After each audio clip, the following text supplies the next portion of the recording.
अस्सलाम वालेकुम नाजरीन, आप देख रहे हैं न्यूज़ 24 ऑफिशियल। मैं हूं आपका मेज़बान ज़ाहिर शीर। नाजरीन, पहले ये वीडियो देखें, उसके बाद बात करते हैं। इमरान रियाज खान के लिए अपडेट के साथ आपकी खिदमत में हाजिर हैं। पहले ये वीडियो देखें। नाज़रीन, एक और बड़ी इंपॉर्टेंट खबर है और डेवलपमेंट है, वो ये है कि वकला ने फैसला किया है कि वो अब पूरे पाकिस्तान के अंदर इज्तिमात करेंगे और आवाज़ उठाएंगे मिलिट्री कोर्ट्स के फैसलों के खिलाफ।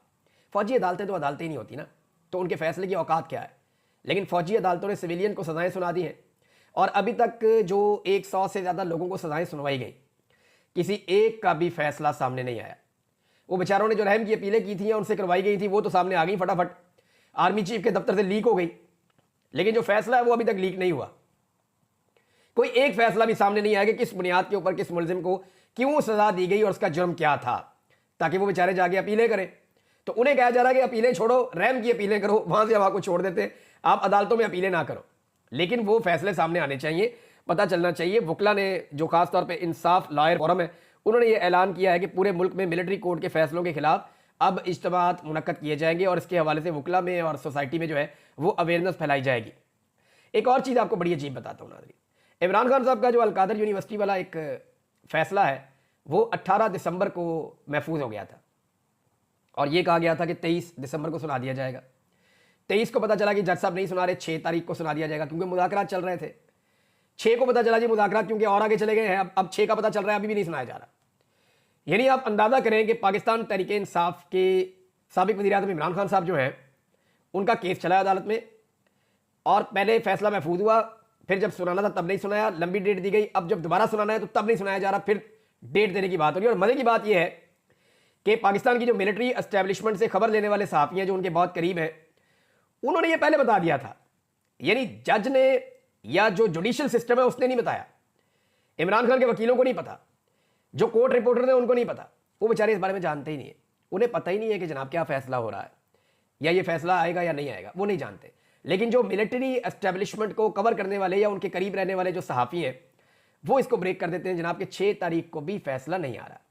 आप अंदाज़ा करें, क्या ये फैसला अदालत में लिखा जा रहा है या मिलिट्री एस्टेब्लिशमेंट इस फैसले को लिख रही है। मेरे दिमाग में ये सवाल इसलिए आया कि वो जो रिपोर्टर है वो कोर्ट को रिपोर्ट नहीं करते, वो रिपोर्टर रिपोर्ट करते हैं मिलिट्री एस्टेब्लिशमेंट को, उनके ताल्लुकात वहाँ पे वहीं से खबरें लेते हैं। अब जनाब वो ये कह रहे हैं कि फैसला फिर नहीं आना, ये यहाँ बेचारे जो कोर्ट रिपोर्टर थे वो एक दूसरे से पूछ रहे हैं यार ये कैसे आ गई खबर। तो उन्होंने कहा जी अदालत को तो पता ही अभी कुछ नहीं है, इवन जो अदालती अमला है उससे रब्ता किया गया, उन्होंने कहा जी हमें भी नहीं पता। तो ये अब इंसाफ के ऊपर या निज़ाम इंसाफ के ऊपर बड़े सवालात पैदा हो जाते हैं कि जजेस के फैसले कैसे हो रहे हैं, कौन करवा रहा है, कहाँ से लिखे जा रहे हैं। तो इस किस्म के जब फैसले आते हैं ना, वो लिखे हुए भी ऐसे होते हैं कि हाई कोर्ट में जाके फौरी तौर पर उड़ जाते हैं। इससे पहले जो 4 सजाएं इमरान खान साहब को जेल से दी गई हैं, वो चारों इसी तरह उजलत में दी गई हैं और वो चारों फारिग हो गई बाद में जब वो हाई कोर्ट के अंदर पहुंची, मामला वहां पे आए। और वो जो एक फैसला है खास तौर पे साइफर वाला, जिसके ऊपर बड़ा बुलंदोबांग दावे किए गए थे, वो तो जस्टिस आमिर फारूक साहब ने फारिग कर दिया, जो कभी इमरान खान साहब को रिलीफ देने का वो सोच भी नहीं सकते, वहां से फारिग हो गया। तो पाकिस्तान पीपल्स पार्टी ने नाज़रीन एक नया काम शुरू कर दिया है और इसको कहते हैं नूरा कुश्ती। नूरा कुश्ती पाकिस्तान पीपल्स पार्टी ने शुरू की है कि जनाब हुकूमत हमें एतमाद में नहीं लेती, हम उन्हें हुकूमत को सपोर्ट दी हुई है, हम हुकूमत से अपनी सपोर्ट वापस ले सकते हैं। ये सारी गोंगलुओं से मट्टी झाड़ रहे हैं। जब फॉर्म 47 लिया तब तो आप एतमाद में थे, जब इद्दत वाला केस हुआ तब भी पीपल्स पार्टी एतमाद में थी, जब गोलियां चलाई गई तब भी पीपल्स पार्टी एतमाद में थी, चादर और चार दीवारी का तकद्दुस पामाल हुआ उस पर भी एतमाद में थी, खवातीन और बच्चों को अगवा किया गया उस पर भी एतमाद में थी, तशद्दुद और जबर के ऊपर भी एतमाद में थी, ब्रूट मेजॉरिटी बकौल बिलावल के उस पर भी एतमाद में थी, डंडे वाली जमहूरियत बकौल बिलावल के उस पर भी एतमाद में थी, एमएनएस को अगवा किया गया उस पर भी एतमाद में थी, कौमी असम्बली और पार्लियामेंट लॉजिस पर हमले हुए उस पर भी एतमाद में थी, खैबर पख्तूनख्वा हाउस पर हमला हुआ उस पर भी एतमाद में थी, 2 दफ़ा वज़ीर आला खैबर पख्तूनख्वा के साथ क्या हुआ उस पर भी एतमाद में थी, डी चौक पर गोलियां चली उस पर भी एतमाद में थी, हाई कोर्ट में तोड़फोड़ करके साबिक वज़ीर आज़म को गिरफ्तार कर लिया गया उस पर भी एतमाद में थी, जबरी गुमशुदगियों पर भी एतमाद में थी, सिंध में पूरे पाकिस्तान के मुकाबले में सहाफ़ियों पर सबसे ज़्यादा जुल्म और जबर रिपोर्ट हुआ 2024 में उस पर भी एतमाद में थी, इंटरनेट को स्लो किया गया, बंद किया गया उस पर भी एतमाद में थी, और सोशल मीडिया की बंदिश पर भी एतमाद में थी। अब ये आ गए गोंगलुओं से मट्टी झाड़ दें। इन्हें पता है कि बैनुल अक़वामी सतह पर आवाज़ें उठ रही हैं, ये जमहूरियत की दुश्मनी हुई है पाकिस्तान में, बेड़ा गर्क किया गया हर चीज़ का।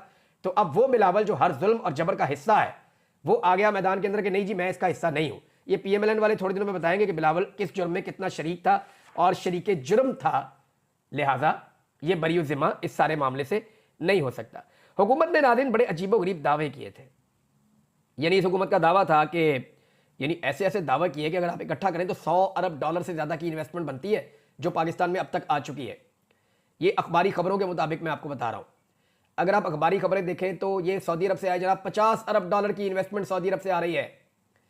फिर जनाब यूएई से आए जी 10 अरब डॉलर की इन्वेस्टमेंट यूएई से आ रही है। जनाब चाइना गए जी इतने अरब डॉलर की चाइना से इन्वेस्टमेंट आ रही है। बैनुल-अक़वामी दौरों में कोई बंदा करीब से गुजर जाता था ना किसी अमीर मुल्क का वजीर आजम या सदर, तो ये फौरी तौर पे फोटो खींच के खबर लगा देते हैं जनाब इतने अरब डॉलर इस मुल्क से भी आ रहे हैं। यानी वो कहते हैं ना कि बातें करोड़ों की और दुकान पकौड़ों की, या मियां नवाज शरीफ ने एक दिन सुनाया था कि पल्ले नहीं तेला दे कर दी मेला मेला, ये वो वाला मामला। यानी कोई इन्वेस्टमेंट पाकिस्तान में नहीं आ सकी और जो पैसा पाकिस्तान में आ रहा था उसका इन्होंने खुद बेड़ा गर्क किया। और कैसे किया कि 1.62 अरब डॉलर, ये वो पैसा है जो एक साल में ये आईएमएफ से नहीं ले सकते। 1 अरब डॉलर के लिए कभी आईएमएफ के पाँव पकड़ते हैं, कभी वर्ल्ड बैंक के पाँव पकड़ते हैं, कभी एशियन डेवलपमेंट बैंक के पाँव पकड़ते हैं, कभी यूरोपीय यूनियन में जाते हैं, कभी कहीं जाते हैं, उधार पैसे दे दो हमने अपने बैंकों में रखने हैं। और ये पैसा बाहर से पाकिस्तान आ रहा था 1.62 अरब डॉलर, यानी 1 अरब और 62 करोड़ डॉलर। इतनी बड़ी रकम जो है वो पाकिस्तान में आ रही थी और उसका सिर्फ नुकसान इन्होंने कर लिया इंटरनेट बंद करके अपना जिद और अपना शौक पूरा करने के। जी हाँ, तो नाजरीन अब तक के लिए इतना ही। नई अपडेट के साथ आपकी खिदमत में फिर हाजिर होंगे। नाजरीन अपने कीमती राय का हमें इजहार ज़रूर बताया करें, कमेंट्स में ज़रूर बताया करें कि आपको हमारे ये व्लॉग कैसे लगते हैं। इसी के साथ अपने मेज़बान ज़ाहिर रशीद को इजाज़त दें। अल्लाह हाफिज़।